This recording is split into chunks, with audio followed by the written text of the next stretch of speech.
أشهد أن لا إله إلا الله وحده لا شريك له وأشهد أن محمدا عبده ورسوله أما بعد فأعوذ بالله من الشيطان الرجيم بسم الله الرحمن الرحيم الحمد لله رب العالمين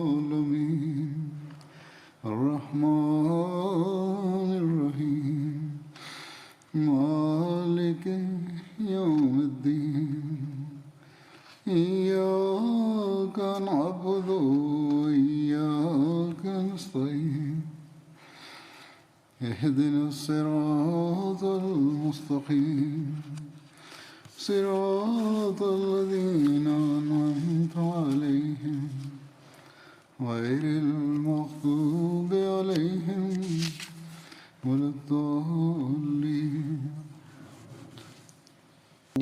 پس از تلاوت شهادتین و اشتیازی و بسم الله و سوره فاتحه فرمودند در خطبه گذشته درباره انتخاب شدن حضرت ابوبکر به عنوان خلیفه بحث می شد.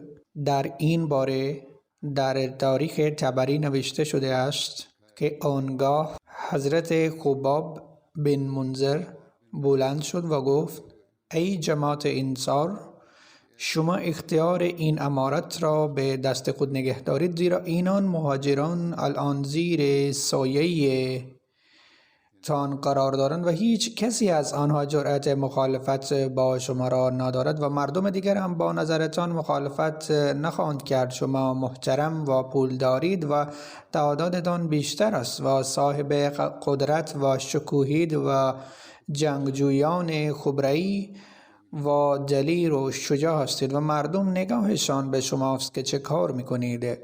الان اختلاف نکنید وگرنه نظرتان موجب ایجاد فساد در بینتان می شود و کارتان برعکس می گردد. پس اگر اینان یعنی مهاجران قریش از این امر که الان گفتم انکار بکنند، در آن صورت یک امیر از میانتان و یک امیر از میانشان باشد. آنگاه حضرت عمر فرمودند که این کار غیر ممکن است. دو شمشیر در یک نیام نمیتوانند بگنجند. به خدا قسم عرب‌ها شما را به عنوان امیر هرگز نمیپذیرند، چون پیامبر از قبیلتان نبودند. آری آنها آبایی نخواهند داشت که امارت قبیله پیامبر را بپذیرند و بایستی از همان قبیله امیر باشد و در این صورت اگر کسی انکار بکند در مقابلش ما دلیل قوی و حق خواهیم داشت.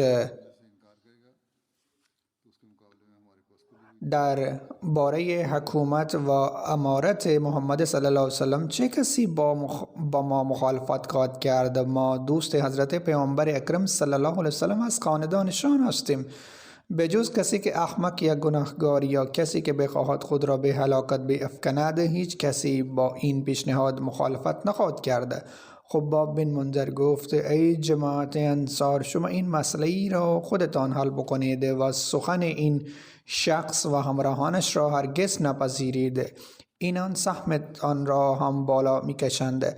پس اگر اینان پیشنهاد ما را نپذیرند، در آن صورت همه اینها را از منطقه خود بیرون کنید و تمام امور را در دست بگیرید، زیرا شما بیشتر از همه سزاوار امارتید.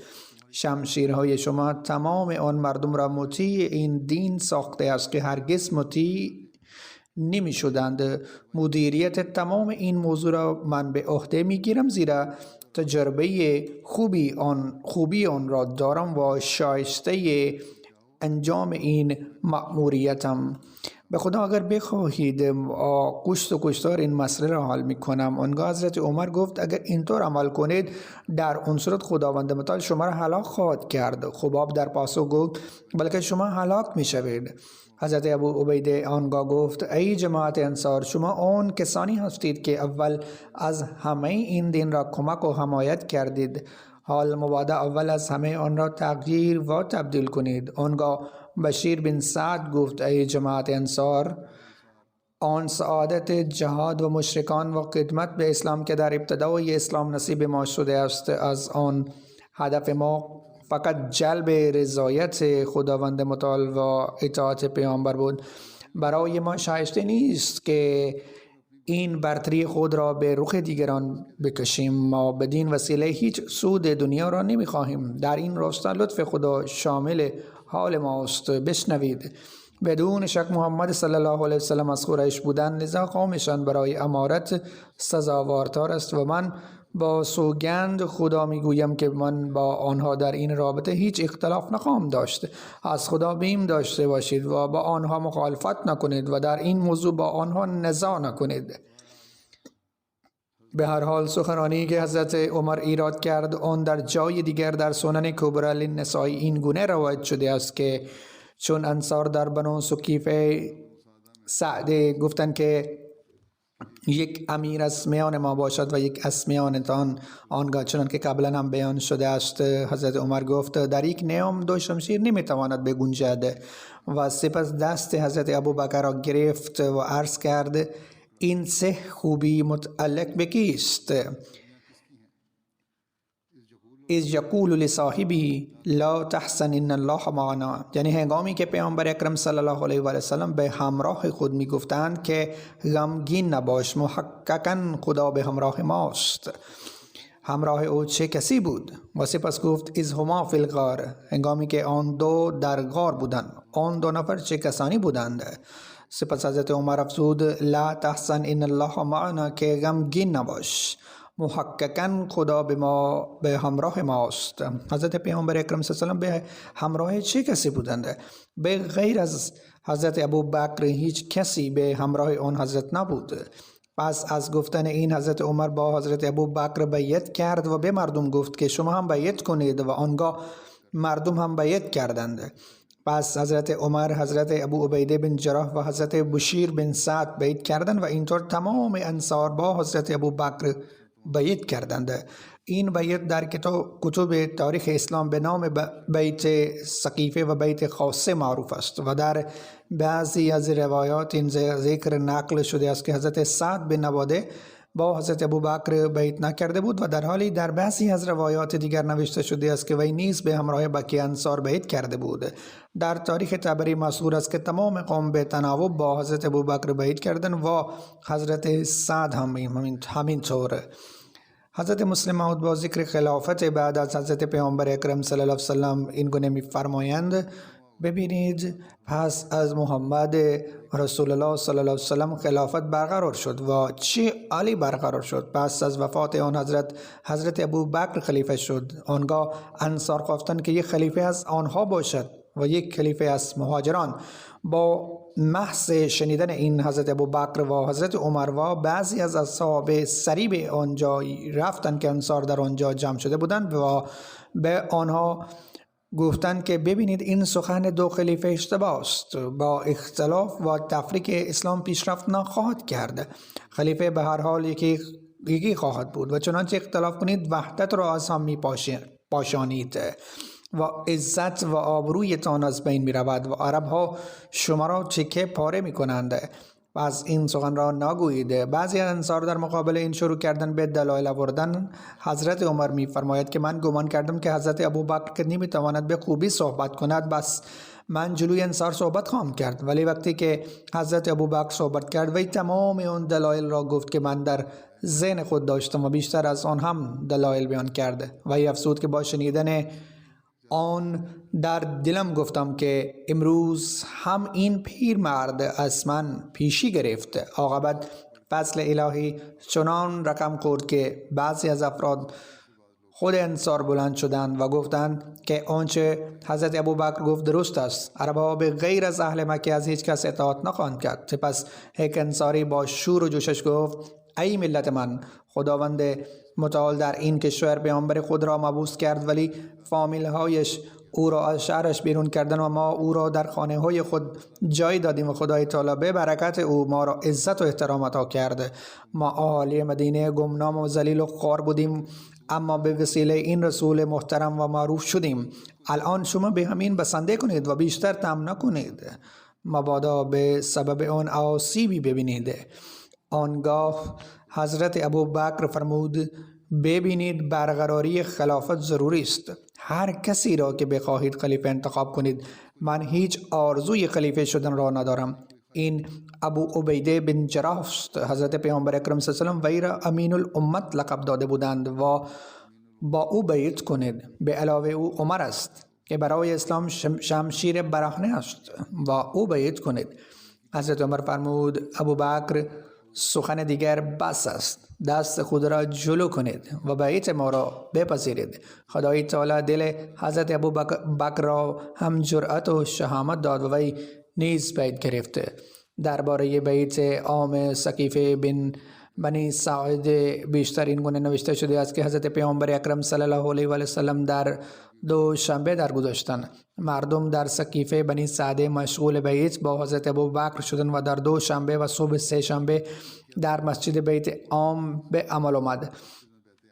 حضرت انس بن مالک تعریف میکنند که چون در سقیفه بنی سعد بیعت انجام شد، در روز بعد حضرت ابوبکر صدیق نشست و حضرت عمر بلند شد و قبل از حضرت ابوبکر سخنانی را ایراد کرد و در آن خدای تعالی را حمد و ثنا گفت و سپس فرمود ای مردم، دیروز من حرفی به شما زدم، یعنی اینکه حضرت پیامبر اکرم صلی الله علیه و سلم فوت نکرده اند. من ذکر این سخن را در کتاب الله پیدا نکردم و حضرت پیامبر اکرم صلی الله علیه و سلم به من درباره آن توصیه نفرمودند، بلکه اما من تصور میکردم که حضرت پیامبر اکرم صلی الله علیه و سلم به طور حد مسئله ما را تدارک میبینند. راوی میگوید که حضرت عمر گفت که ما گمان میکردیم که اول ما فوت میکنیم و حضرت پیامبر اکرم صلی الله علیه و سلم در آخر از همه از این دنیا خواهند رفت. بدون شک خداوند متعال در میانتان آن چیزی را گذاشته است که با آن حضرت پیامبر اکرم صلی الله علیه و سلم را هدایت کرده بود. پس اگر شما آن را محکم چنگ زدید، خداوند متعال شما را نیز هدایت میکند چنان که حضرت پیامبر اکرم صلی الله علیه و سلم را هدایت کرد. خداوند متعال امر شما را به کسی سپرده است که از میانتان از همه بهتر است و همراه حضرت پیامبر اکرم صلی الله علیه و سلم و مصداق ثانی اثنین ثم فی الغار است. پس بلند شوید و با او بیعت کنید. پس مردم بعد از بنی سقیفه با حضرت ابوبکر بیعت کردند.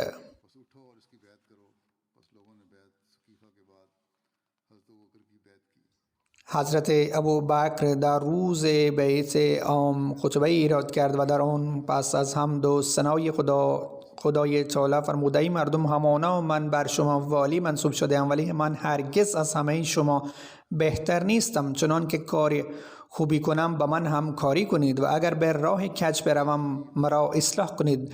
صداقت امانت است و دروغ خیانت. فرد ضعیفتان هم به نزدم قوی است و مادامی که حق او را از دیگران نگیرم. شخص قدرتمندانتان نزد من ضعیف است تا این که من حق دیگران را از او بگیرم. انشاءالله ملتی که در راه خدا جهاد را ترک می کند، خداوند متعال آن قوم را ذلیل و خوار می سازد و در ملتی که بدکاری شیوع یابد، خداوند متعال آن را دچار بلا و مصیبت می سازد. چنان که من از خدا و پیامبرش صلی الله علیه و سلم اطاعت کنم، از من اطاعت کنید و اگر من از خداوند و پیامبرش صلی الله علیه و سلم نافرمانی کنم، اطاعت من بر شما لازم نیست. پس برای نماز بلند شوید، خدای تعالی به همگیتان رحم کند. درباره بیعت حضرت علی با حضرت ابوبکر روایات مختلفی نقل شده است. در تاریخ طبری اومده است که از حبیب بن ابو ثابت روایت شده است که حضرت علی در منزل خود بود که شخصی آمد و گفت حضرت ابوبکر برای گرفتن بیعت تشریف آورده اند.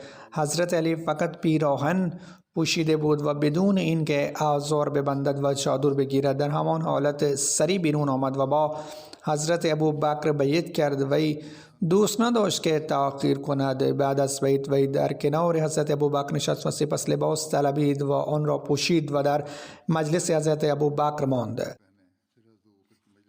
درباره بیعت حضرت علی با حضرت ابوبکر روایات مختلفی نقل شده اند. در بعضی روایات آمده است که حضرت علی تا 6 ماه بیعت نکرد و پس از وفات حضرت فاطمه بیعت کرد و در بعضی روایات وارد شده است که حضرت علی با میل قلبی و طیب خاطر بلا فاصله با حضرت ابوبکر بیعت کرده بود. از حضرت ابو سعید خدری مروی است که پس از بیعت مهاجران و انصار حضرت ابوبکر به منبر رفت و مردم را نگاه کرده و حضرت علی را نیافت و درباره او پرسید. بعضی از افراد انصار رفتند و حضرت علی را آوردند. حضرت ابوبکر به او فرمودند: ای پسر عموی حضرت پیامبر اکرم صلی الله علیه و سلم و داماد ایشان، آیا می‌خواهید قدرت مسلمانان را بشکنید؟ حضرت علی عرض کرد: ای خلیفه پیامبر اکرم صلی الله علیه و آله و سلم، بازخواست نکنید و با حضرت ابوبکر بیعت کرد. علامه ابن اسیر تعریف می‌کند که حضرت علی ابن ابی طالب در روز اول یا دوم از وفات حضرت پیامبر اکرم صلی الله علیه و سلم با حضرت ابوبکر بیعت کرده بود و همین درست است، زیرا حضرت علی هیچگاه حضرت ابوبکر را تنها نگذاشت و هیچگاه نماز خواندن در اقتدای حضرت ابوبکر را ترک نکرد. حضرت اقدس مسیح موعود علیه السلام می‌فرمایند حضرت علی کرم الله وجهه در ابتدا از بیعت با حضرت ابوبکر تخلف کرد، اما پس از رسیدن به منزل یکباره خدا می داند که چه فکری به ذهنش خطور کرد که وی حتی عمامه هم نسبت نبست و فقط با کلاه برای بیعت کردن رفت و عمامه را بعداً به دست کسی طلبید. به نظر می رسد که در دلش این فکر آمده باشد که بیعت نکردن از معصیت بزرگی است. به همین دلیل با این عجله که حتی عمامه هم نبست و فقط با کلاه خود برای بیعت کردن آمد و عمامه را بعداً به دست کسی طلبید. حضرت مسلم موعود رضی الله عنه تعریف می‌کند که حضرت ابوبکر رضی الله عنه را نگاه کنید، یک تاجر معمولی مکه بود، چنانکه حضرت پیامبر اکرم صلی الله علیه و سلم مبعوث نشده بودند و تاریخ مکه نوشته می‌شد. آنگاه مورخ فقط به این حد از او یاد می‌کرد که وی یک تاجر شریف و صادق بود، اما به اتباع محمد رسول الله علیه و آله و سلم ابوبکر به آن مقام نائل شد که امروز تمام دنیا با ادب و احترام از او نام میبرد. پس از وفات حضرت پیامبر اکرم صلی الله علیه و آله و سلم وقتی مسلمانان حضرت ابوبکر را خلیفه و پادشاه برگزیدند، آنگاه این خبر به مکه هم رسید. در مجلسی بسیاری از مردم نشسته بودند و در میانشان پدر حضرت ابوبکر ابو قحافه هم حضور داشتند. وقتی وی شنید که مردم به دست او بیعت کرده‌اند، برایش این امری قبول نبود. وی از خبردهنده پرسید: تو از کدام ابوبکر داری حرف می‌زنید؟ او گفت که همان ابوبکر که شما پسر شماست. او اسم قبیله عرب برد و گفت که او هم از ابوبکر بیعت کرده است. وقتی او گفت که تمام کسانی با رضایت ابوبکر خلیفه و پادشاه عرب قبول کرده اند، آن زمان ابو قحافه بیدران گفت که اشهد ان لا اله الا الله وحده لا شریک له و اشهد ان محمدا عبده و رسوله، یعنی من شهادت میدهم که جز خداوند هیچ معبودی نیست و شهادت میدهم که محمد رسول الله علیه و آله و سلم رسول حق بودند. حضرت مسلم موعود نوشت که در حالی که او با دیر مسلمان شد، اسلام را قبول کرد، اما در واقع حضرت ابو قحافه قبلا از پیامبر اکرم صلی الله علیه و سلم بیعت کرده بود. وقتی او دوباره کلمه خواند، آن زمان از رسالت محمد رسول الله صلی الله علیه و سلم اقرار کرد. به خاطر همین بود وقتی حضرت ابوبکر خلیفه منتخب شد و متحیر شد و چشمش باز شد و او گمان کرد که این اثبات حقانیت اسلام است، وگرنه پسرم آنچنان مقامی نداشت که تمام عرب به دستش جمع شود. حضرت مسلم موعود این رخداد را در جای دیگر این چنین بیان می‌فرمایند که نگاه کنید که وضعیت حضرت ابوبکر قبل از اسلام چگونه بود. وقتی خلیفه منتخب شد، آن زمان پدرش زنده بود و کسی بهش خبر رساند که تبریک گفت که ابوبکر خلیفه انتخاب شده است. او پرسید که کدام ابوبکر؟ او گفت که پسر شما. آن زمان او باور نکرد و گفت که شاید کسی دیگر خواهد بود. وقتی بر وی این امر روشن گردد، آن زمان او گفت که الله اکبر، شان محمد صلی الله علیه و سلم چگونه است که عرب ها پسر ابو قحافه را سردار خود انتخاب کردند. ابوبکر که در این جهان مقامی نداشته بود، به توسط محمد صلی الله علیه و سلم این قدر عزت داده شد که تا اکنون 100,000 مردم خودشان با وی نسبت می‌دهند. حضرت خلیفه المسیح الاول بیان می‌کنند که به یقین درک کنید که خداوند منت کسی را برای خود نگه نمی‌دارد، او بیش از آن به صورت 1000 گانه پس می‌دهد و به همان اندازه‌ای که کسی برای خداوند احسان کرده باشد. نگاه کنید که ابوبکر رضی الله عنه خانه‌ای معمولی در مکه رها کرده بود، اما خداوند از آنچه قدر قدر شناسی کرد که در پاداش آن او را صاحب سلطنت کرده. در مورد خلافت حضرت ابوبکر یک روی پیامبر اکرم صلی الله علیه و سلم هم است و در موردش این چنین ذکر شده است که روایتی از حضرت عبدالله بن عمر است که نبی کریم صلی الله علیه و آله و سلم فرمودند در رؤیا دیدم که من نزدیک چاه ایستاده‌ام و سطل آب که روی چرخ چاه است میکشم و آب را بیرون میآورم و در این هنگام ابو بکر آمد و او هم سطل آب از چاه کشید، آنچنان کشید که صافش را نشان میداد و خداوند از کوتاهی چشم پوشی کرد و عفو خواهد کرد. سپس عمر بن خطاب آمد و آن سطل تبدیل به سطل بزرگ شد و من آنچنان آدم قوی ندیده بودم که مانند عمر کار میکرد. او اینقدر آب کشید که مردم سیر شدند و به جاهای خودشان نشستند. رؤیای حضرت ابوبکر رضی الله عنه هم است که در مورد آن ذکر آمده است که باری حضرت ابوبکر در رویا دید که او چادر یمنی به تن کرده است اما روی سینه 2 لکه دارد. حضرت ابوبکر این رؤیا پیش پیامبر اکرم صلی الله علیه و آله و سلم بیان کرد و پیامبر اکرم صلی الله علیه و سلم فرمود منظور از لباس یمنی این است که اولاد خوبی داشته باشید و منظور از 2 لکه این است که شما تا مدت 2 سال حاکم مسلمانان خواهید بود. بعد از انتخاب خلافت ذکر در مورد تعیین بورس برای حضرت ابوبکر این چنین بیان شده است که بعد از خلافت او به مدینه تشریف آورد و همانجا سکنی گزید. او در مورد مسائل خود تفکر کرد و گفت که به خدا به سبب تجارت مسائل مردم حل نمی شوند، بابت این کار فرصت زیادی و توجه بیشتر لازم دارد، بنابراین اهل و عیال من هم چیزهای لازم برای زندگی نیاز دارند و به سبب این او تجارت را ول کرد و برای نیازهای لازم از بیت المال خرج کرد. سالیانه 6000 درهم برای مصرف شخصی تعیین شد و بنابراین همین قدر برای حضرت ابوبکر بورس تعیین شد و اهل و عیالش به راحتی زندگی میکرد. وقتی زمان مرگ حضرت ابوبکر نزدیک شد و او به خویشاوندانش گفت که تمام بورس به بیت المال برگردانده شود و ملک من فروخته شود، من اموال مسلمانان را تا امروز بر ذات خود خرج کردم، با فروش این ملک تمام پول ادا کرده شود. بنابراین وقتی بعد از وفاتش حضرت عمر خلیفه انتخاب شدن و اون پول پیش وی رسید و اون پول حضرت عمر به گریه افتاد و گفت که ای ابوبکر شما بر جانشین خود بار سنگینی انداخته اید. حضرت مسلم موعود رضی الله عنه فرمودند که حضرت ابوبکر بادشاه تمام عالم اسلام بود، اما چه چیزی به دست می آورد؟ او محافظ مال مردم عادی بود اما خودش بر آن تصرف نداشت.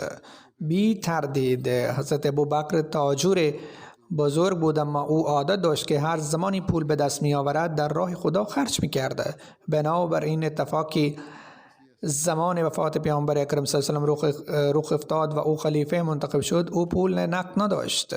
روزی بعد از خلافت او یک دسته پارچه برداشت و برای فروش راه افتاد. حضرت عمر در راه با وی ملاقات کرد و پرسید چه کار میکنید؟ او فرمود که چیزهای لازم برای خوردن دارم، اگر پارچه نمی فروشم در آن صورت پول از کجا به دست می آورم؟ حضرت عمر گفت که این چنان کار راه نمی افتد، اگر شما پارچه می فروشید چه کسانی امور خلافت انجام می دهد؟ حضرت ابوبکر فرمود که اگر این کار را نمی کنم چجوری امور خانوادگی انجام می دهم؟ حضرت عمر فرمود که بورس از بیت المال بگیرید. حضرت ابوبکر فرمود که نمی توانم این را تحمل بکنم، حقی بر بیت المال ندارم. حضرت عمر رضی الله عنه گفت که وقتی قرآن کریم اجازه داده است که کسانی که امور دینی انجام میدهند پول بیت المال برای آنان صرف می شود، پس چرا شما نمی توانید از آن بگیرید؟ بنابراین بعد از این بورسی برایش تعیین شد، اما آن بورس به همان قدر بود که نیازهای لازم نان و لباس برآورده می شود. مدت زمان خلافت حضرت ابوبکر صدیق از خلیفه های دیگر اندک بود، خیلی مختصر بود و کوتاه بود که مشتمل بر 2 سال و 3 ماه بود. این دوران خیلی مختصر و کم بود، اما سزاوار این است که دوران مهمترین از همه خوانده شود. حضرت ابوبکر بیش از همه خطرهای و سختی ها مواجه شدند و به سبب کمک و یاوری خداوند متعال حضرت ابوبکر با کمال شجاعت و جوانمردی و فهم و فراست در زمان اندک تمام خطرات و سختی ها از بین رفتند و تمام ترس تبدیل به امن شد و آنچنان از باغی ها و سرکشان سرکوبی کردند که بنای لغزیده خلافت مستحکم شد. حضرت ابوبکر صدیق در آغاز خلافت با سختی ها و خطرها مواجه شد. حضرت عایشه از آن ذکر کرده است. حضرت مسیح موعود علیه السلام می فرمایند که از حضرت عایشه رضی الله عنها روایتی داریم که وقتی پدرم خلیفه انتخاب شد و خداوند بهش امارت سپرد و از آغاز خلافت فتنه ها از هر سو و مدعیان دروغین خلافت و منافقین مواجه شد و آنچنان مصائب دید که اگر آنان روی کوه می افتند در آن صورت کوه هم خاک و ریز ریز می شدند، اما او را همانند رسولان شکیبایی عطا شده بود تا اینکه کمک خداوند رسید و مدعیان دروغین و مرتدین هلاک گشتند. فتنه ها و مصائب از بین رفتند و معامله و مشکلات و مصائب حل شدند و معامله خلافت مستحکم شد و خداوند مؤمنین را از آفت و مشکلات مسون داشت و وضعیت خوف آنان را به امن تغییر داد و دین آنان را راحت بخشید و جهانی را بر حق مستحکم کرد و چهره های مفسدان را سیاه کرد و وعده خود را ایفا نمود و از بنده خود حضرت ابوبکر کمک کرد و سرداران سرکش و بتان را نابود کرد و در دلهای کفار آنچنان رعبی انداخت که هزیمت دیدند. بالاخره آنان توبه رجوع کردند و همین وعده خداوند قهار بود و خدایی که صادق از همه صادقان است. پس تدبر کنید که چگونه وعده خلافت با علامات علائم و لوازمات در ذات حضرت ابوبکر تحقق یافت. حضرت ابوبکر از آغاز 5 مسئله روبرو شدند. نخستین از اینها حزن غم وفات و جدایی پیامبر اکرم صلی الله علیه و سلم، انتخاب خلافت و فتنه های امت و خطر اختلافات، مسئله روانه کردن لشکر اسامه و چهارمین این که کسانی که مسلمان خوانده شدند از پرداخت زکات انکار کردند و به مدینه حمله کردند و آنان را در تاریخ فتنه معانعین زکات خوانده می شدند. و پنجمین فتنه ارتداد یعنی سرکشان و باغیان به وضوح اعلام بغاوت و جنگ کردند. کسانی که ادعای نبوت کردند در آن بغاوت شامل شدند. در این چون وضعیت خوف و مغلوب ساختن فتنه ها خداوند به ابوبکر پیروزی عطا کرد. شرح آن در آینده بیان خواهد شد. قبل از آن اقتباس حکم و عدل حضرت مسیح موعود علیه السلام تقدیم میکنم. ایشان در آن حضرت ابوبکر را با اولین جانشین حضرت موسی علیه السلام حضرت یوشع بن نون مشابهت داده مشکلات و سختی هایی که حضرت ابوبکر به آن مواجه شدند و پیروزی و فتوحات به دست آوردند ذکر کرده میفرمایند. ایشان میفرمایند که از آیتی که مشابهت هر دو سلسله یعنی سلسله خلافت موسویه و خلافت محمدیه به اثبات میرسد، یعنی این امر قطعی و حتمی گمان کرده می شود که خلفای سلسله نبوت محمدیه با خلفای سلسله موسویه مماثلت دارند. آن این آیه است: وعد الله الذین آمنوا منکم و عملوا الصالحات لا یستخلفنهم فی الارض کما استخلف الذین من قبلهم.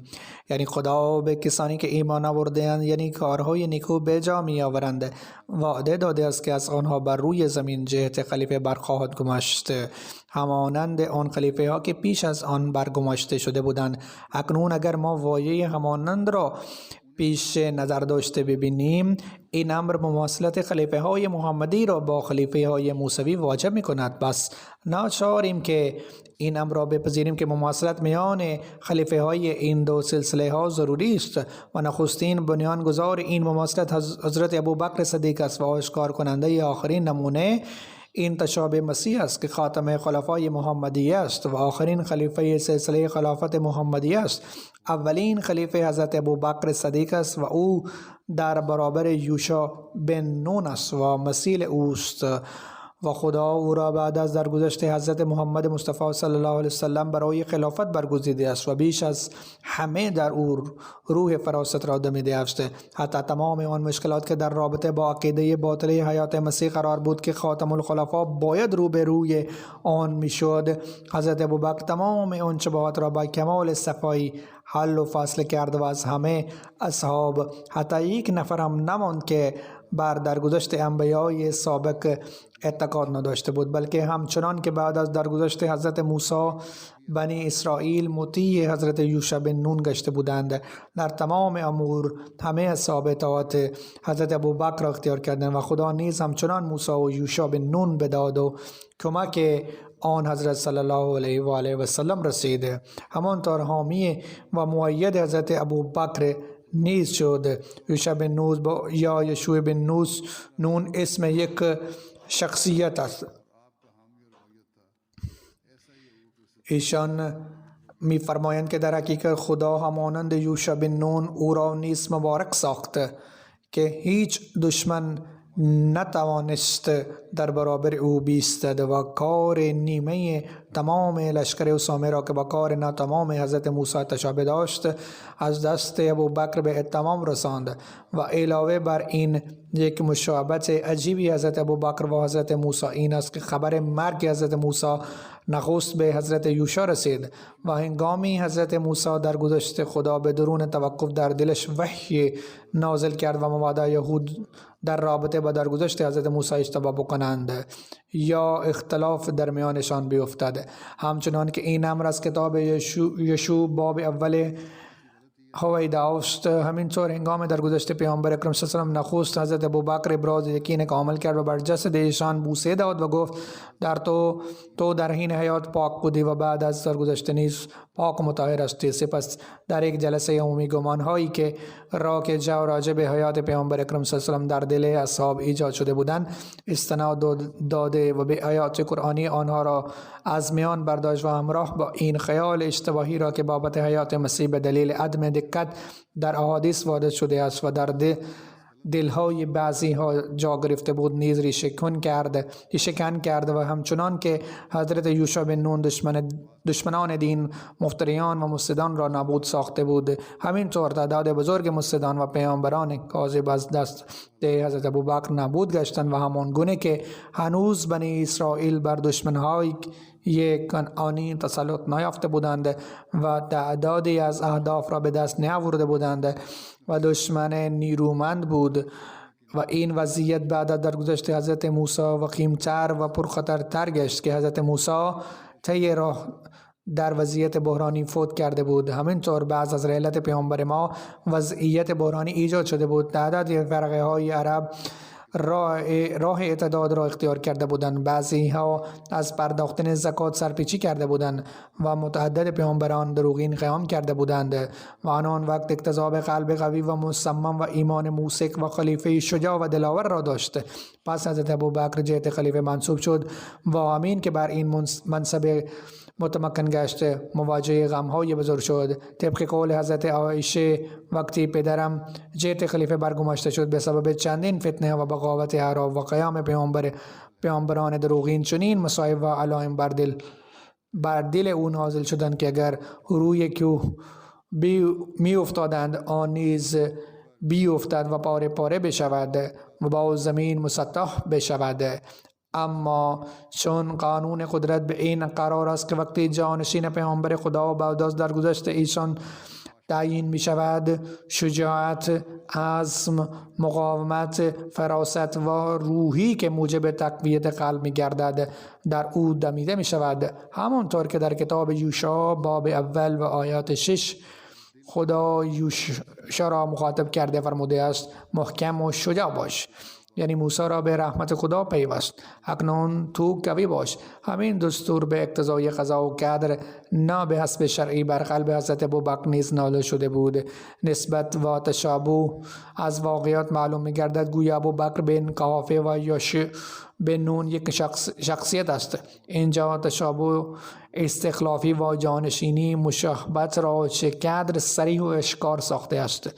این امر به این علت ملحوظ نگه داشته شد که بینندگان همانندی و همسانی دو سلسله طولانی طبعا این عادت دارند که اول یا آخر سلسله را تحلیل می‌کنند، اما مماثلت دوره میانی دو سلسله که برای تحقیق و بررسی نیاز به زمان طولانی دارد ضروری نمی‌دانستند، بلکه بر همسانی های اول و آخر دو سلسله قیاس میکنند. به این سبب خدا مشابهت هایی که یشوع بن نون و حضرت ابوبکر دارند، یعنی آغاز خلافت های دو سلسله و مشابهتی که حضرت عیسی بن مریم و مسیح موعود دارند، یعنی در آخر خلافت دو سلسله روشن و نمایان ساخته. مثلا آن همسانی و همرنگی میان یشوع و ابوبکر نهاد که گویی هر دو یک وجودند یا دو قطعه یک جوهرند، و همچنان که بنی اسرائیل بعد از درگذشت موسی و به سخن یوشع بن نون گوش میدادند و اختلافی نکردند و همه سر اطاعت را خم کردند، همین رخ داد در دوران ابوبکر رخ داد. همه اصحاب در فراق ایشان صلی الله علیه و آله و سلم اشک ریختند و با کمال میل حضرت ابوبکر را جهت خلیفه قبول کردند. الغرض مشابهت حضرت ابوبکر صدیق با حضرت یوشع بن نون به تمام ابعاد محقق شدند. خدا همچنان که به موسی مساعدت و معاضدت میکرد به داود حضرت یشوع بن نون نیز رسید. همین طور خدا جلوی تمام اصحاب مهمات حضرت ابوبکر را پربرکت کرد و همانند انبیای طالمند شد و از طرف خدا با قدرت و جلال بهره‌مند شد و مفسده پردازان و انبیای دروغین را به قتل رساند تا اصحاب متوجه بشوند که خدا همانند پیامبر اکرم صلی الله علیه و آله دست ابوبکر نیز است. علاوه بر این حضرت ابوبکر با حضرت یشوع بن نون یک مشابهت عجیبی دارد و آن بدین قرار است که بعد از درگذشت حضرت موسی حضرت یشوع بن نون همراه با لشکر یک رود هولناک به نام یردن را عبور کرده بود، در حالی که یردن متلاطم بود و عبور آن غیر ممکن بود و اگر آنها نتوانستند که آن را عبور بکنند نابودی شان از دست دشمن قطعی بود. و این آن اولین امر ترسناک بود که یشوع بن نون بعد از درگذشت حضرت موسی در دوران خلافت خود رو به روی آن شد. آن هنگام خدا به طور خارق عادت یشوع بن نون و لشکرش را از آن طوفان مسون نگاه دارد و در یردن خشکی ایجاد کرده. در نتیجه آن او به راحتی یردن را عبور کرد. آن خشکی جزر و مد یا اعجاز فوق‌العاده‌ای بود. به هر حال این روش خدا آنها را از طوفان و از اسیب دشمن نجات داد. حضرت ابوبکر نیز همراه با تمام اعضای جماعت اصحاب که تعدادشان بیش از 100,000 بود بعد از وفات پیامبر اکرم صلی الله علیه و سلم مانند این طوفان بلکه بزرگتر از این رو به رو شد، یعنی در کشور بغاوت و طغیان گسترش پیدا کرد و اعراب که خدا به آنها فرموده بود.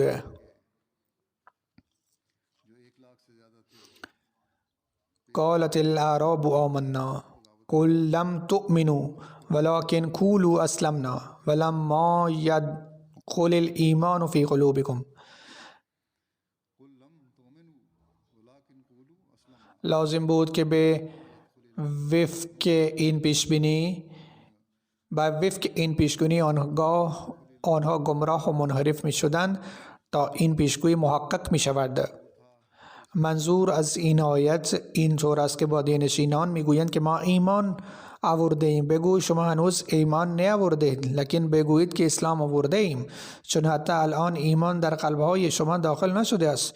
به هر حال ایشان میفرمایند پس همین طور اتفاق افتاد و همه ایشان راه ارتداد را اختیار کردند و بعضی ها از پرداختن زکات دست کش شدند. وعده ای از آنها ادعای پیامبری کردند و جمعیت 100,000 افراد بدبخت همراهشان شدند و شمار دشمن تا این حد افزونی پیدا کرد که جماعت اصحاب نسبت به آنها غیر قابل ذکر بود. در کشور یک طوفان سهمگین موج زد و این طوفان از آن آب ترسناک هولناکتر بود که یوشع بن نون مواجه آن شده بود. همانطور که یوشع بن نون بعد از وفات حضرت موسی به طور ناگهانی در بلای سخت مبتلا شده بود. رود متلاطم بود و کشتی وجود نداشت و خطر دشمن از هر جانب تهدید می‌کرد. حضرت ابوبکر نیز به همین نوع ابتلا روبرو شده بود. پیامبر اکرم صلی الله علیه و سلم فوت کردند و اعراب به سان شدت طوفان راه ارتداد را در پیش گرفتند و طرف دیگر طوفان انبیای دروغین طوفان ارتداد را تقویت می‌داد. این طوفان از طوفان یوشع کم نبود بلکه خیلی زیاد بود و همانطور که کلام خدا حضرت یوشع را تقویت داد و فرمود که هر جایی که میروی همراه تو هستم، نیرومند و دلاور باش و ناامید نشو. در نتیجه این یوشع نیرومندی و مقاومت و ایمان را از خود نشان داد که ناشی از تسلی دادن خدا ایجاد می شود. همینطور حضرت ابوبکر هنگام طوفان بغاوت از خدا نیرو یافت. کسی که بابت تاریخ اسلام آن دوران اطلاع داشت بتواند شهادت بدهد که آن طوفان چنان شدت داشت که اگر دست خدا یاور ابوبکر نمیشد و اگر در حقیقت اسلام از طرف خدا نمی بود و اگر فی الحقیقت ابوبکر خلیفه برحق نمی بود، آن روز اسلام از بین می رفت. اما همانند یوشع نبی، ابوبکر صدیق نیز از کلام پاک خدا قوت و نیروی یافت، چون خدا در قرآن شریف از پیش خبر این ابتلا را داده بود. پس هر که این آیات در جزیل را به دقت می‌خواند متقاعد خواهد شد که بدون تردید در قرآن شریف خبر این ابتلا از قبل داده شده بود و آن خبر بدین قرار است: وعد الله الذین آمنوا منکم و عملوا الصالحات لا یستخلفنهم فی الارض کما استخلف الذین من قبلهم وَلَيُمَكِّنَنَّ لَهُمْ دِينَهُمُ الَّذِي ارْتَضَىٰ لَهُمْ وَلَيُبَدِّلَنَّهُمْ مِنْ بَعْدِ خَوْفِهِمْ أَمْنًا يَعْبُدُونَنِي لَا يُشْرِكُونَ بِي شَيْئًا وَمَنْ كَفَرَ بَعْدَ ذَلِكَ فَأُولَٰئِكَ هُمُ الْفَاسِقُونَ. یعنی خدا به مؤمنین نیکوکار این وعده داده است که آنها را جهت خلیفه برخواهد گماشت، همانند خلیفه ها که قبلا منصوب کرده بود و به سان آن سلسله خلافت که بعد از حضرت موسی تشکیل داده بود سلسله ای را تأسیس خواهد کرد. حضور انور فرمودند حضرت مسیح ماضی کم ترجمه تفسیری و تشریح کردند. ایشان فرمودند که مانند همان سلسله خلافت که بعد از حضرت موسی تشکیل داد، یہ سلسله خلافت را تأسیس خواهد کرد و دینشان را یعنی دین اسلام را که او بر آن خرسند شد روی زمین مستقر خواهد کرد و ریش آن را محکم خواهد کرد و حالت خوف را به حالت امن مبدل خواهد کرد. آنها پرستش مرا خواهند کرد و هیچ کس را همسان مرا قرار نخواهند داد. ببینید در این آیات واضح و صریح فرموده است که دوران خوف و ترس خواهد رسید و صلح و امن ناپدید خواهد شد، اما خدا آن دوران خوف را با امن مبدل خواهد کرد. اما خداوند این زمان ترس را به آرام تبدیل خواهد کرد. پس همین ترس بر یوشع بن نون وارد شد و همان گونه که از کلام خدا دلداری داده شد، ابوبکر نیز با کلام خدا دلداری داده شده. انشاءالله جزئیات بقیه که شامل 5 نکته است آینده بیان خواهم کرد. امروزه وضعیت جهانی وخیم شده است و ترسناکتر می شود. برای وضعیت جهانی نیز دعا کنید و اکنون به جنگ هسته‌ای تهدید می کنند. همانطور که قبلا گفتم و بارها گفتم که انجام جنگ هسته‌ای وحشت نخواهد بود و عواقب آن بر دوش نسل‌های آینده خواهد بود. خدای متعال کسی است که آنان را راه راست بنماید. در این ایام درودهای فراوان بخوانید، استغفار بکنید و خداوند از گناهان ما بگذرد و بزرگان جهان را خرد و فهم عطا بکند.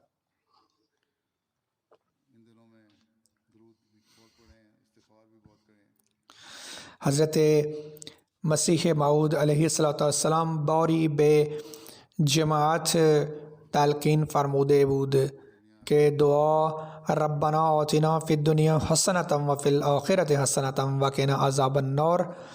پروردگارا به ما در دنیا نیکی عطا کن و در آخرت نیز نیکی و مرحمت بفرما و ما را از عذاب آتش نگاه دارد. را زیاد بخوانید. و فرموده بود که این دعا را باید با رکوع هنگام اقامت بخوانیم. پس نیاز به زمان است که این را بارها و بارها بخوانیم. خداوند به شما برکت دهد و شما را از عذاب انواع آتش نجات بدهد. امروز نیز نماز جنازه غیبی را برپا اقامه خام کرد. این جنازه آقای ابوالفرج الحسن است که اهل سوریه بود و در 13 فوریه در 90 سالگی درگذشتند. ان الله لله و انا الیه راجعون. پدرش آقای محمد الحسن از احمدیان اولیه بود، از طریق مولانا جلال الدین شمس بیعت کرده بود. آقای ابوالفرج پسر برادر اولین رئیس جماعت سوریه آقای منیر الحسن بود و حتی در زمان او نیز به عنوان نایب رئیس به خدمت جماعت ادامه داد و پس از او نیز به عنوان نایب رئیس خدمت کرد. او که در سال 1933 متولد شد و تحت تأثیر خوبی تقوا و سخنوری عموی خود آقای منیر قرار گرفت. او اغلب در مجلسش حاضر می شد. 15 سال بود که یک روز از رادیو تلاوت شنید و شروع به گریه کرد. نزد عمویش رفت و به او گفت که می خواهم باره خدا بیشتر بدانم. او کتابی که از حضرت مسیح موعود علیه السلام بهش داد و پس از خواندن کتاب دلش تقجید کرد و به عمویش گفت می خواهم که بیعت بکنم. وی همچنین از امتیاز دیدار با 3 خلیفه برخورد دیدار کرد، چون حضرت خلیفه دوم مسیح در سال 1955 به دمشق تشریف آوردند. آن مرحوم این افتخار را داشت که با او ملاقات بکند و از خدمات امنیتی نیز برخوردار شود. همچنین در سال 1972 فرصتی داشت که به پاکستان برود و افتخار که در ربوه چند ماه در مصابحت حضرت خلیفه سوم مسیح زبان اردو و دیگر علوم جماعتی بیاموزد. همین سال از پاکستان به قادیان هم زیارت کرد و در سال 1986 به مناسبت جلسه سالانه به انگلستان رفت و به حضرت خلیفه چهارم مسیح شرف دیدار یافت. سپس در سال 2017 نیز فرصت سفر قادیان را پیدا کرد و در جلسه سخنرانی مجمل به زبان عربی نیز ایراد کرد.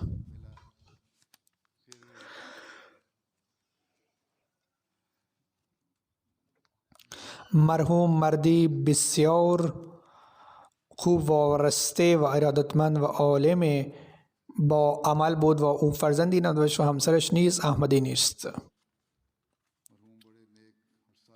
رئیس جماعت سوریه میگویند که در سال 2017 با او برای زیارت به قادیان رفتم.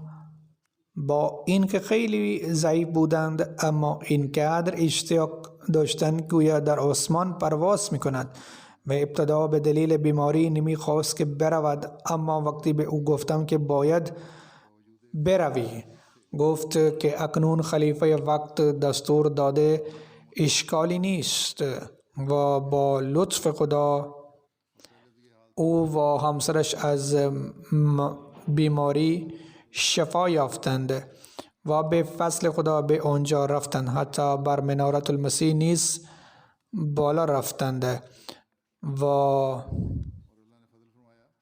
راویان میگویند که او سریعتر از جوانان به آنجا رسیدند.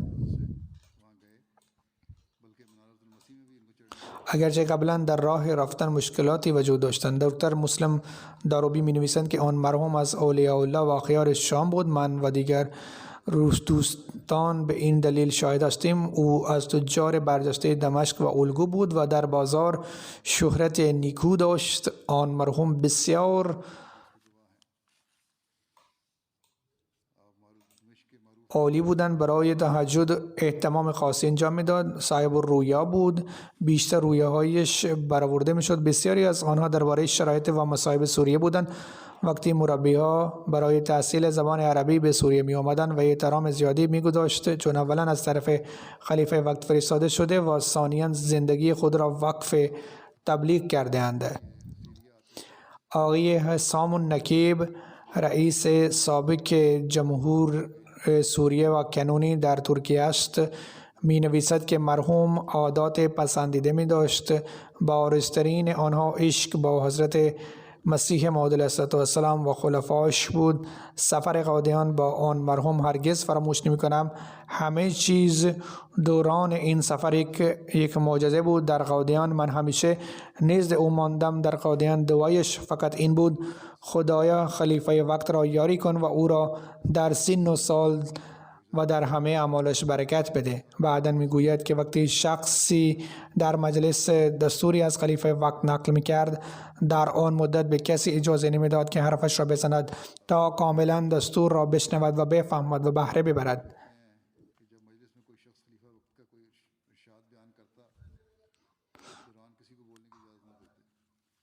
وی مردی یه دور از نفس پرستی بود، یک انسان ساده بود. چون از کسی ستایش خود گوش می‌کرد، کسی به او ستایش می‌کرد، ازش تعریف می‌کرد، خوشحال نمی‌شد، بلکه به او سرزنش می‌کرد و که جز این چیزها خدا و حزب او همه چیزها هستند. درباره جماعت ستایش کن. از مطالعه اثار حضرت مسیح موعود علیه السلام هیچگاه دست بر نداشته و جز چند سال اخیر که بسیار ضعیف شده بود به تفسیر کبیر حضرت مسلم موعود علاقه زیادی داشت. چون کسی درباره آیه قرآنی سوال میکرد، برای او از شرح تفسیر کبیر تعریف میکرد. پسر خواهرش آقای محمد امارالحسنا که اینجا در انگلستان زندگی میکند و میگوید که من 14 ساله بودم که با او نماز جمعه میخواندم. هنگام برگشتن در راه از او در مورد علم جماعت سوال می کردم و او با جزئیات کامل پاسخ می داد. در سوریه کتاب های جماعتی موجود نبود. برای دسترس علوم های جماعتی به افراد جماعت کار مهمی انجام داد. چون به ربوه رفته بود اونجا زبان اردو مخته بود، بنابراین او کتاب های اردو می میخواند و سپس سعی میکرد که بفهمد و ترجمه کند. سپس برای اهل جماعت بگوید. با این که مردی فداکار بود، هیچ وقت منصب نمیخواست ولی همیشه میخواست خادم باشد. وقتی حضرت خلیفه چهارم مسیح میخواست او را به عنوان رئیس منصوب کند، گفت مردم خواهند گفت که کار امارات نیز به طریق خانوادگی شروع شده است، لذا باید کسی دیگر را منصوب کنه. من با او کامل همکاری میکنم. و سپس با رئیس جوانتر از خودش همکاری کرد و خلیفه همکاری کرد و الگو شد. خداوند متعال آن مرحوم را مورد غفران خود قرار بدهد و درجاتش را بالا ببرد و تمام دعاهایش را در مورد همسرش به جا بیاورد و او را در قبولی احمدی یاری بفرماید و بعد از نماز جنازه غیبی اقامه خام کرد انشاءالله.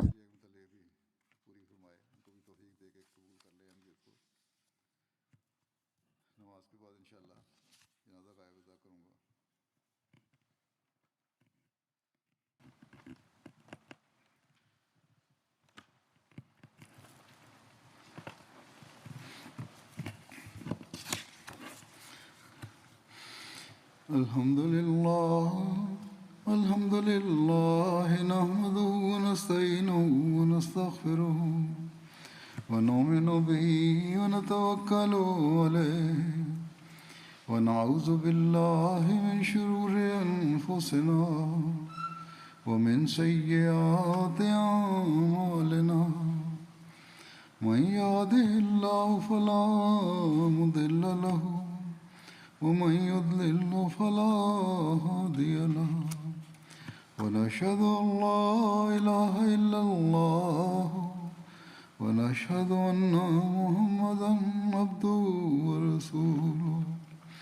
عباد الله رحمكم الله إن الله يأمر بالعدل والإحسان وإيتاء ذي القربى وينهى عن الفحشاء والمنكر والبغي يعظكم لعلكم تذكرون. اذكروا الله يذكركم وادعوه يستجب لكم ولذكر الله أكبر.